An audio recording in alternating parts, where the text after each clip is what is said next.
होली मत वाली है, होली मत वाली है, रंग लगाए हैं जीजा को साली है, रंग लगाए हैं जीजा को साली है। हर रंग गुलाबी है, हर रंग गुलाबी है, भांग पिए बालम की नैन शराबी है। आप सुन ले। आया रंगों का त्योहार होली खेलो रसिया, लाया ढेर सारा प्यार होली खेलो रसिया। होली है सबका मन भावन, ये त्योहारों में है पावन, हर्षित है सारा संसार होली खेलो रसिया। आया ढेर सारा प्यार होली खेलो रसिया। बन सुनिए कि फागुन का महीना आया, आया घर घर में उल्लास, कोयल बासंती धुन गाए, छा जाए जग में मधुमास, खिल गए रंग बिरंगे फूल, उड़ाए पवन गली में धूल, आई होली की बहार होली खेलो रसिया, लाया ढेर सारा प्यार होली खेलो। बहुत बहुत शुक्रिया। ये बन सुनिए कि देवर देवर जबरन रंग लगाए, भाभी खींच के देती गाली, देवर जबरन रंग लगाए, भाभी खींच के देती गाली, जी जाकर की मार बुलाए, आओ होली खेले साली। होली का है बहुत उमंग, चारों ओर मचे हुड़दंग, बरसे रंगों की बौछार होली खेलो रसी, बरसे रंगों की बौछार होली खेलो रसी। बहुत शुक्रिया। अंतिम बंद इस गीत का पढ़ना चाहूंगा। बहुत शुक्रिया सर। कि खुद से दूर भेजेंगे मुस्कुरा के हम उनको, बहुत मुश्किल होता है ये काम, खुद से दूर भेजेंगे मुस्कुरा के हम उनको, आंसुओं नहीं आना बार बार आँखों में। भारतीय नेत्रहीन कल्याण परिषद में आज एक भव्य प्रोग्राम हुआ। वो देश के जाने माने कवि हमारे साथ हैं और उन्होंने जो उनकी कविता थी उसमें एक बड़ा संदेश भी था और बड़ा हर्षोल्लास के साथ आज का कार्यक्रम किया गया। क्या कहना चाहेंगे इन बच्चों के लिए, क्या संदेश देना चाहिए? भारतीय नेत्रहीन कल्याण परिषद के इस 28वें स्थापना दिवस पर पहले तो मैं सभी को, यहाँ जो लोग उपस्थित हैं और जो नहीं उपस्थित हो पाए हैं, उन सब को मैं अपने हृदय तल से बहुत बहुत बधाई प्रेषित करता हूँ, शुभकामनाएं देना चाहता हूँ। और ये बच्चे, इनसे मैं यही कहना चाहूँगा कि ये पूरे ताकत के साथ, क्योंकि मैंने कहीं लिखा था कि सीढ़ी दर सीढ़ी जो चढ़ेगा वो मंजिल पा जाएगा, जो मेहनत का पाठ पढ़ेगा वो मंजिल पा जाएगा, सीढ़ी दर सीढ़ी जो चढ़ेगा वो मंजिल पा जाएगा, और पथ में लाख मिले बाधाएं उसको रोक नहीं सकती, जो हिम्मत के साथ बढ़ेगा वो मंजिल पा जाएगा। तो अपने हौसले को, अपने हिम्मत को कभी कम ना होने दे और निरंतर अपने मार्ग पर गतिशील रहें, चलते रहें, एक दिन मंजिल अवश्य मिलेगी। भारतीय नेत्रहीन कल्याण परिषद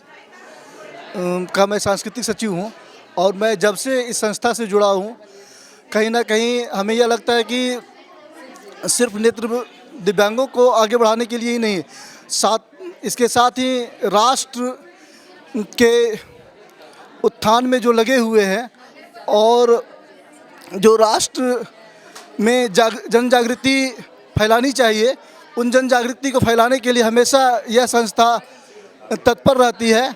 उसका एक उदाहरण हम सब यहाँ पर देख पा रहे हैं।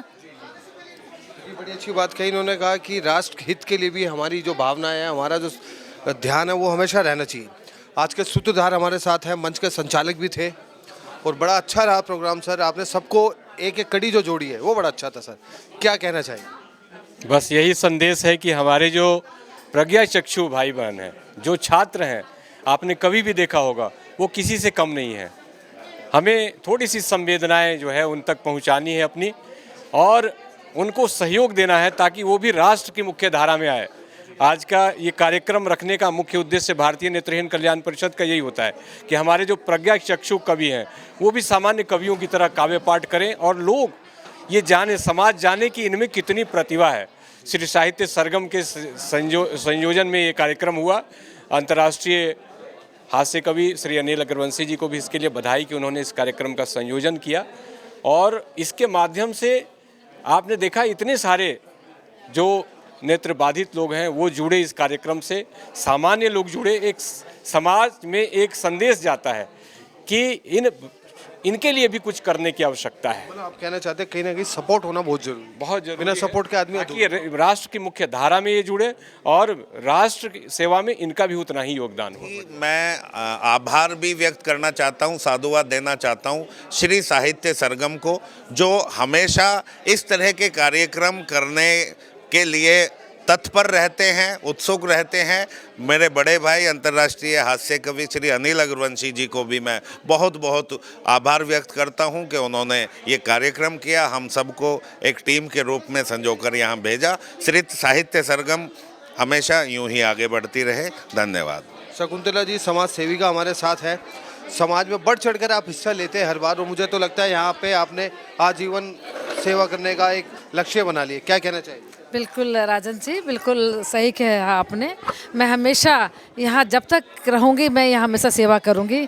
आप लोगों का सबसे पहले मैं धन्यवाद करना चाहती हूँ कि आप यहाँ पर मेरे एक बार बुलाने पर फर्स्ट टाइम आए थे, और आपने यहाँ हमेशा ये कहा कि हम जब भी यहाँ काम करेंगे निःशुल्क करेंगे, जो मेरे दिल को बहुत भाया है।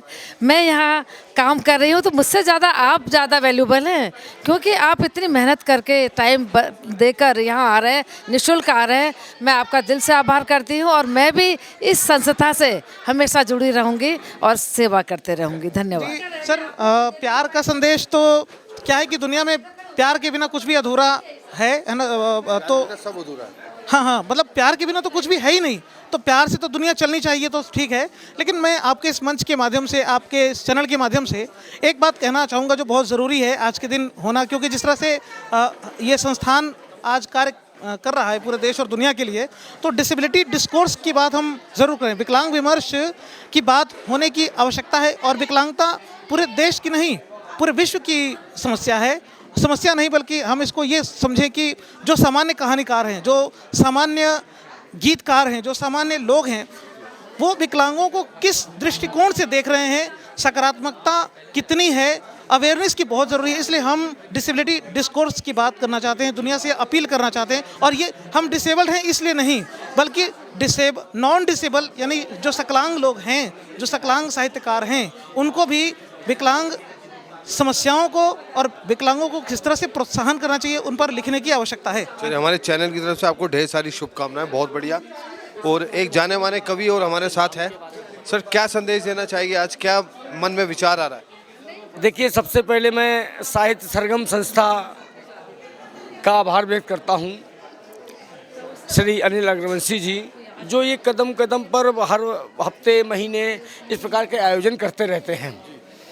और ये आयोजन आसान नहीं है। हमारे गुरुवर डॉक्टर कुंवर बेचन साहब कहते हैं कि किसी भी काम को करने की चाहें पहले आती हैं, किसी भी काम को करने की चाहें पहले आती हैं, अगर बच्चे को गोदी लो तो बाहें पहले आती हैं। तो आज का जो प्रोग्राम हुआ है बहुत अच्छा प्रोग्राम है। हम पूरे देश में, देश के बाहर हर जगह जाते रहते हैं, कविता गीत गज़ल होती रहती है, लेकिन आज जो नेत्रहीन परिषद, नेत्रहीन बच्चों के लिए, हमारी बहनों के लिए प्रोग्राम जो अरेंज किया गया, मैं भावुक हो जाता हूं कभी कभी। और इतना बढ़िया प्रोग्राम, कितने लोग बढ़िया तरीके से समझ रहे थे, बढ़िया तालियां बजा रहे थे, और एक एक चीज़, एक एक लाइन, पहली लाइन से लेकर अंतिम लाइन तक जो 3.5 घंटे प्रोग्राम चला है, पूरी ऊर्जा के साथ इन लोगों ने सुना। तो मैं तो कहता हूँ कविता जिंदाबाद है, कविता जिंदाबाद रहेगी। बहुत बहुत धन्यवाद। देखिए, बड़ी अच्छी बात कही। और एक और हमारे साथ है, युवा है, इनकी कविताओं में एक बड़ी ऊर्जा होती है। लाल किले से इन्होंने जो कविता का संदेश दिया था बड़ा अद्भुत था। मैं आपसे आग्रह करूँगा, शॉर्ट में क्या विचार रखना चाहिए ये बताइए। मैं तो आपको पता है वैसे भी शॉर्ट में ही बोलना पसंद करता हूँ। तो बहुत अच्छा है। मैं संस्था का बहुत बहुत शुक्रिया करना चाहूँगा, भारतीय नेत्रहीन कल्याण परिषद का।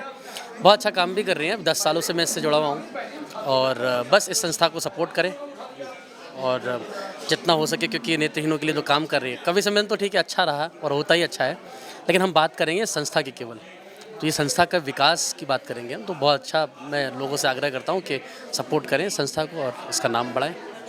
संदेश यही है कि इस तरह के आयोजन लगातार होते रहने चाहिए ताकि हम में से और भी लोग जो लिखने वाले हैं, जो कहने वाले हैं, वो अच्छे कहने वाले और अच्छे सुनने वालों का लगातार बढ़ोतरी होती रहे, उनकी संख्या में बढ़ोतरी होती रहे। धन्यवाद। डॉक्टर ज्योति उपाध्याय जी हमारे साथ है। डॉक्टरी करते करते वो कवित्री भी बन गई, इसकी वजह बताइए पहले। देखिए, वजह तो यही है कि रुझान था लेखन में और समाजशास्त्र से मैंने पीएचडी की है, तो समाज से संबंधित कुछ बातों को मैं अपनी लेखन के माध्यम से लोगों तक पहुंचाने का प्रयास करना चाहती हूं, जिसमें कि मैं नारी शक्ति पे भी बहुत मैंने गीत लिखे हैं और आज यहाँ आकर यकीन मानिए मुझे बहुत अच्छा लगा। मैं अपना सौभाग्य मानती हूँ इन सभी बच्चों के बीच अपनी प्रस्तुतिकरण मैंने दी और बस यही कहना चाहूँगी इन बच्चों के लिए कि समाज में इनका बहुत रोल है, इनका कोई मोल नहीं क्योंकि ये अनमोल हैं। कम उम्र में बड़ी गहरी बात जश्न ने की और आप यकीन मानिए लोगों ने सीट से खड़े होकर ताली बजाई, क्योंकि जो इसकी कविता थी वो थी देश को समर्पित। बहुत ही अच्छी था और सबसे अच्छी बात है कि ऊर्जा बहुत अच्छी थी, जो ऊर्जा थी ना वो बड़ी अच्छी थी और स्टाइल तो आपने देखा ही होगा।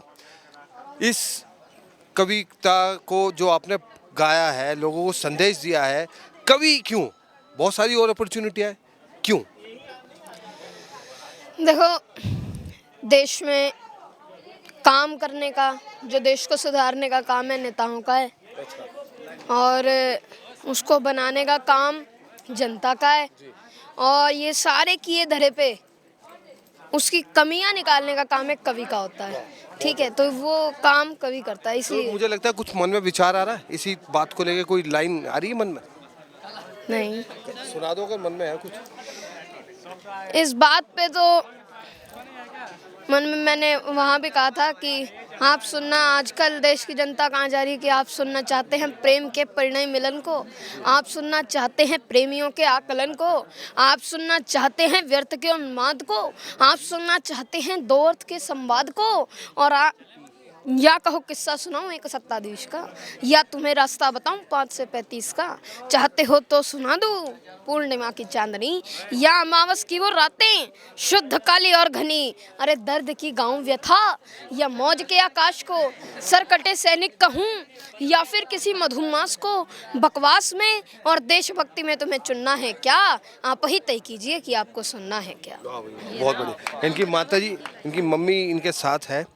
आज तो मुझे लगता है आप खुशी, आपको गर्व हो रहा है अपने बेटे पर, क्या कहना चाहिए? नहीं, गर्व तो नहीं हो रहा। जब छोटा था तब भी हमेशा से एक मैंने मतलब कि ना वो होता है कि कोई पार्शलिटी नहीं देखी, भी मेरा बच्चा है। मैं मंच पे सब जब तालियां बजाते हैं या देखते हैं कि इसने अच्छा बोला, मैं उस टाइम सिर्फ इसकी कमियां गिनती हूँ। ये मेरी हमेशा से आदत रही, तो ये मेरी क्यों रही मुझे नहीं पता। अभी भी अचानक प्रोग्राम बना 1 घंटे पहले कि जश्न चलो चलते हैं, ये तैयार भी नहीं था। इसने सेक्टर 28 से घर से यहाँ आते हुए जो टाइम लिया वो लिया, ये हालांकि पहले इसे याद था, लेकिन उसी तेवर में और एनर्जी में बोलना तो ये मेरे लिए भी बड़ा सरप्राइजिंग था, क्योंकि 1 साल के बाद इसने अपनी कविता लाइन में कम बैक किया है। ये मैंने हॉस्टल भेज दिया था कि तुम यहाँ ठीक से नहीं मैनेज कर रहे, लेकिन अच्छा लगा, मुझे भी अच्छा लगा। इसे भी मैं मोटिवेट करती हूँ, सभी पेरेंट्स को अपने बच्चों को करना चाहिए। गॉड गिफ्टेड है, ऐसा नहीं है कि हम बहुत अच्छा बोलते हैं, ऐसा नहीं है इसके पापा बोलते हैं या हमारे घर में कोई भी बोलता है। बचपन में 5 साल का था, मम्मी मैंने कुछ बोलना है, मैंने एक मोटिवेशनल स्टोरी याद कराई, वो इसने बोल दी। उसके बाद फिर मैंने कहा अब क्या, तो कविताओं के माध्यम से इसमें आया और अपना एक अच्छा नाम इसने बनाया है। आगे में भी चाहती हूँ कि ये ऐसे ही मेहनत करता रहे, पर वो बच्चे के ऊपर डिपेंड करता है। पेरेंट्स तो सिर्फ कोशिश कर सकते हैं। तो मेरा काम यही था कि इस मंच तक लाना मेरा काम था, जो मैंने अपनी तरफ से किया। आगे इसने खुद से संभाल लिया और ये जितने वीर रस के कवि हैं उन्हीं की कविताएं सुनाता है। हल्का फुल्का अब इसने लिखना शुरू किया है। जैसा सत्येंद्र सत्यार्थी जी ने कहा, मैंने उनसे कहा था कि इसको कविता का सारा ज्ञान दीजिए। अभी राम भदावर जी हैं, योगेंद्र शर्मा जी हैं, मुकेश मालवीय जी, ये इनकी कविताएं बोलते हैं, बहुत अच्छे वीर रस के कवि हैं। आज जो इसने बोला है वो सब राम भदावर जी का है लिखा हुआ। अब हम भी सनसनी रिपोर्टर के माध्यम से इस लड़के को शुभकामनाएं देते हैं, उसके एक सुनहरे भविष्य को उज्जवल बनाए, अपने माता पिता का कहना माने और एक अच्छे दिशा पर चल के भारत का नाम रोशन करे, ब्रह्मांड में नाम रोशन करे। आपको जो भी बनना है वो आपको तय करना है, लेकिन उसको ईमानदारी से, सच्ची लगन से करना है, क्योंकि ये भारत में आने वाले, मुझे लगता है कि कवि बन ही गया है। आधी रूपरेखा तो उसने बना ली है और मुझे लगता है 5-10 साल वाले एक बड़ा आगाज़ ये कर ही दिया है, अब अंजाम बाकी है। आज पंडित जी, राजेश जी की जो है चेहरे की मुस्कुराहट बता रही है कि आज बहुत खुश है इस प्रोग्राम में आके। और नेत्रहीन बच्चों के लिए जैसे आप सहयोग कर रहे हैं, योगदान दे रहे हैं, उन्हें आगे बढ़ा रहे हैं समाज में, क्या संदेश देना चाहिए? देने वाला भगवान है, लेने वाला भगवान है। अगर इंसान ने अच्छा अपने जन्म को अगर सार्थक करना है, माँ बाप का नाम रोशन करना है, ईश्वर को अगर खुश करना है, तो ज़रूरतमंद की हमेशा सेवा करी जाए। सेवा से ही मेवा मिलता है, वो चाहे किसी भी रूप से हो। किसी को रास्ता दिखाना, किसी की सेवा करना। और मैंने अपने पुरखों से सीखा है अन्नदान महादान। तो मेरी कोशिश रहती है कि मैंने अपने परिवार के बच्चों को भी यही सिखा रखा है, अपने गुरुजी से, अपने माता पिता भी से यही सीखा है कि सिर्फ सेवा सेवा और सेवा करिए, जितनी हो सके उतनी सेवा करिए। इससे बड़ी ना ईश्वर की आराधना है, ना प्रार्थना है। वाह वाह वाह, इससे आगे मुझे लगता है कोई प्रश्न नहीं बनता, क्योंकि सेवा जो है वो निस्वार्थ की जाए तो सीधा परमात्मा तक उसकी आवाज़ जाती है। और ऐसे ही परमात्मा ने अपने माध्यम बना रखे लोगों की मदद के लिए। महाकाल शिव के लिए भगवती अन्नपूर्णा की एक श्लोक है हमारे, मैं ब्राह्मण हूँ। अन्नपूर्णे सदा पूर्णे शंकर प्राण वल्लभे ज्ञान वैराग्यम भक्तिम देहि भिक्षाम देहि च पार्वती। तो मेरी आपके माध्यम से पूरे भारतवर्ष के नौजवानों से ये प्रार्थना है, अपने माता पिता को कामयाबी की सीढ़ी ना समझें और हर किसी की मदद करें, बहन बेटियां और जितना भी हमारा समाज है, तन मन धन से उनकी सेवा करें। और सेवा के बाद ये भूल जाएं कि हमने कोई सेवा करी, क्योंकि हमारी इतनी सामर्थ्य है ही नहीं, हमारी सोच भी नहीं है कि सेवा करी कैसी जाती है। ये तो एक सेवा का शब्द मेरे साथ जोड़ दी गया है। सच्चाई है, हम किसी भी लायक नहीं है। वाह जी वाह, ये बड़े ही सच्चाई है। उत्तम विचार श्रीमान जी के। और ऐसे ही विचार अगर भारतवर्ष में हर प्राणी के हो जाए तो मुझे लगता है हमारा भारतवर्ष और तेजी से विकास कर सकता है। रमेश प्रसाद सिंह जी हमारे साथ है, और जो बच्चों को आपने संकल्प लिया है आगे बढ़ाने का, सर बड़ी हिम्मत की बात है, और ऊपर वाला आपका साथ भी दे रहा है। उसके रूप में शकुंतला जी, समाज के और भी लोग आपका हमेशा कंधे से कंधा मिला के साथ भी दे रहे हैं। तो रमेश जी, आज क्या संदेश देना चाहिए? आज का तो कार्यक्रम ही बड़ा अद्भुत था। देखिए, आज जो कार्यक्रम था भारतीय नेत्रहीन कल्याण परिषद की 28वीं स्थापना दिवस समारोह, ये हम पिछले कई वर्षों से स्थापना दिवस समारोह कार्यक्रम करते आ रहे हैं, और इस अवसर पर मुख्य रूप से कवि सम्मेलन या सांस्कृतिक कार्यक्रम का आयोजन करते हैं। उसी कड़ी में आज का भी कार्यक्रम था। इसका मुख्य उद्देश्य और ये आम लोगों में ये संदेश देना है कि दृष्टिबाधितों में भी लेखन क्षमता है, दृष्टिबाधितों को भी साहित्य से प्रेम है, साहित्य से लगाव है, और वो इतनी सुंदर रचना करते हैं जो आम लोगों से कतई कम नहीं है। और हम ये आम लोगों को दिखाना चाहते हैं कि हमारे दृष्टिबाधित छात्र छात्राओं में भी उतनी ही प्रतिभा है जितने आम लोगों में है। इन्हें मौका चाहिए, इन्हें मौका मिलना चाहिए। आज भी जितनी इनमें प्रतिभा है उतने मौके नहीं मिल रहे हैं। तो मेरा उद्देश्य यही है कि इस प्रकार के कार्यक्रम के माध्यम से हमारे जो छात्र छात्राएं, दृष्टिबाधित छात्र छात्राएं, उनकी प्रतिभा को आम लोगों के बीच निखारना और उन्हें अधिक से अधिक मौका प्रदान करना, ताकि वो अधिक से अधिक अपने प्रतिभा को और भी आम लोगों के बीच निखारे, जिससे उसका मोरल और बूस्टअप हो सकता है और उसकी रचना में और अधिक निखार आ सकती है। एक कहावत है कि जिस व्यक्ति को जितनी प्रोत्साहन मिलती है उसकी प्रतिभा में निखार उतनी अधिक होती है। तो इन लोगों के लिए अधिक से अधिक मंच की आवश्यकता है, अधिक से अधिक प्लेटफॉर्म की आवश्यकता है कि जिससे इन लोगों को प्रोत्साहन मिल सके, हमारे दृष्टिबाधित छात्र छात्राओं की रचना में और अधिक से अधिक निखार आ सके।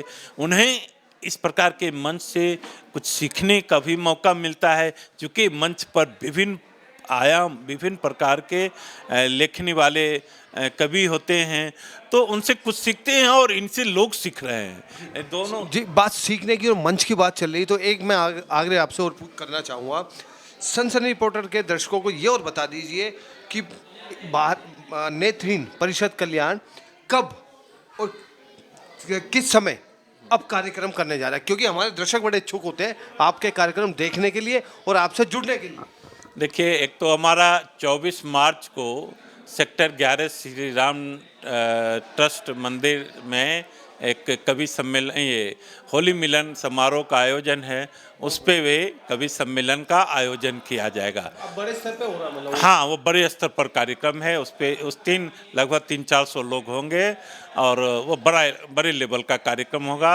उसमें हम सनसनी आप चंदन जी उस दिन भी आपको आमंत्रित करेंगे, आप आएंगे, बड़ा अच्छा कार्यक्रम लगेगा। वो भी ये हमारा निरंतर कार्यक्रम चलते रहता है। अभी हम यहाँ से पटना जाएंगे, पटना में 4 दिनों का स्पोर्ट्स का इवेंट है, 8, 9, 10, 11, तो ये इस प्रकार का कार्यक्रम हमारा चलता ही रहता है। अप्रैल में भी कार्यक्रम करेंगे। 24 अप्रैल को राष्ट्रकवि रामधारी सिंह दिनकर की पुण्यतिथि का कार्यक्रम करेंगे। 27 जून को हेलेन केलर जयंती कार्यक्रम का आयोजन करेंगे। अभी तत्काल यही कार्यक्रम निर्धारित है और आगे कोई कार्यक्रम करेंगे जून के बाद, तो आपके माध्यम से आपके जो भी श्रोता हैं उनको अवश्य संदेश देंगे। मैं आपको बता दूं कि पटना में भी सर बहुत अच्छा काम कर रहे हैं। अगर हो सका तो अगले एपिसोड में वहाँ पटना की भी आपको जानकारी दिखाएंगे कि कैसे कैसे बच्चे हॉस्टल में रहते हैं, कैसे भारत का नाम आगे बढ़ा रहे हैं। एक अहम और मुख्य सवाल, आज इस मुकाम पर आकर किसका धन्यवाद करना चाहते हैं? खासतौर आज का जो कार्यक्रम सफल रहा, आज किसका धन्यवाद करना चाहते हैं? 2 लोगों का, एक तो साहित्य सरगम के अनिल अग्रवंशी जी को और दूसरा राजेश पराशर जी को। इन दोनों ने सहयोग किया। अनिल अग्रवंशी जी को हमने फ़ोन किया और तुरंत उन्होंने स्वीकृति प्रदान की। आज जो कवियों का पारितोषिक जितने भी कवि थे उन कवियों का पारितोषिक उनके द्वारा दे था, और जो भोजन व्यवस्था आप देख रहे होंगे वो राजेश पराशर जी की ओर से है। और सबसे बड़ा सहयोग तो आप मीडिया का मिलता है कि आप मीडिया को एक फ़ोन करते हैं और आप हमारे कार्यक्रम को सफल बनाने के लिए आप आ जाते हैं। तो आप मीडिया का भी बहुत बहुत धन्यवाद कि आप हमारे कार्यक्रम को कवरेज करने के लिए, लोगों तक पहुंचाने के लिए आप हमारे कार्यक्रम में सम्मिलित होते हैं। साथ ही हम सभी श्रोताओं को भी धन्यवाद करते हैं कि श्रोता के बिना कोई भी कार्यक्रम सफल नहीं हो सकता है। कल रात में बहुत मौसम खराब था, फिर भी आप देखे होंगे कि कितनी संख्या में यहाँ श्रोता इस कार्यक्रम को सुनने के लिए आए थे। तो श्रोता को भी बहुत बहुत धन्यवाद करते हैं। एक अहम और बात, श्रोता का धन्यवाद हो रहा है तो शकुंतला जी की बात ना हो तो ये तो असंभव है। एक श्रोता आप है और यहाँ जब आते हैं तो आप एक ऊर्जा लेके जाते हैं यहाँ से। क्या कहना चाहेंगे, आज का कार्यक्रम कैसा रहा और आज क्या साथ लेकर जा रहे हैं? पहले तो आप लोगों का बहुत बहुत आभार। मैं शकुंतला आर्या भारतीय नेत्रहीन परिषद से जुड़ी हुई हूँ। मैं यहाँ एग्जीक्यूटिव मेंबर भी हूँ। तो आज आपने देखा जो कवि सम्मेलन हमारे राकेश सर जी ने यहाँ आयोजित किया, बहुत ही सुंदर ढंग से इसका आयोजन किया और हर चीज़ बड़ी ही परिपूर्ण तरह से किया गया। और जितने भी कवि थे यहाँ पर बहुत ही सुंदर उन्होंने कविताएं सुनाई। और जितने भी कवि के साथ साथ छोटे बच्चे, एक राष्ट्र कवि उभर कर आ रहा है हमारे बीच में, जिसे सुनकर मन बहुत ही खुश हुआ। हमारे बच्चे, इसका मेन उद्देश्य है कि हमारे जो बच्चे हैं, नेत्रहीन बच्चे हैं, उनको प्लेटफॉर्म मिले, लोग उनको सुने ज़्यादा से ज़्यादा, क्योंकि इन बच्चों में बहुत क्षमताएं हैं, ये बहुत कलाकार हैं। इनकी कला को बाहर निखारना हमारे रमेश सर का उद्देश्य है कि इनके अंदर छिपी प्रतिभा है उनको हमें बाहर निकालना है। और ये काम आप लोग कर रहे हैं, इस काम को आप आगे बढ़ा रहे हैं कि हमारे जो बच्चे प्रतिभावान बच्चे हैं, आप आ रहे हैं और इसको कवरेज करके आप आगे ले जा रहे हो। मुझे ऐसा विश्वास है कि आप हमेशा आएंगे और हमारे बच्चों की जितनी भी कवरेज है वो आप आगे सबको दिखाएंगे और बच्चे हमारे आगे जाएंगे। आपने देखा हमारे बच्चे कितने इंटेलिजेंट हैं। अभी 3 कवि थे हमारे, कितनी सुंदर कविताएं सुनाई। मुझे लगता है कि और कवि भी फेल थे उनके आगे, जिस एक एक शब्दों में एक एक छंद बिल्कुल दिल को छूने वाली थी। तो आप लोगों का बहुत बहुत धन्यवाद। और मैं तो अपने रमेश सर जी का भी बहुत धन्यवाद करती हूँ कि उन्होंने इतना बड़ा आयोजन किया और इन बच्चों के भविष्य के लिए वो हमेशा तत्पर रहते हैं। Thank you.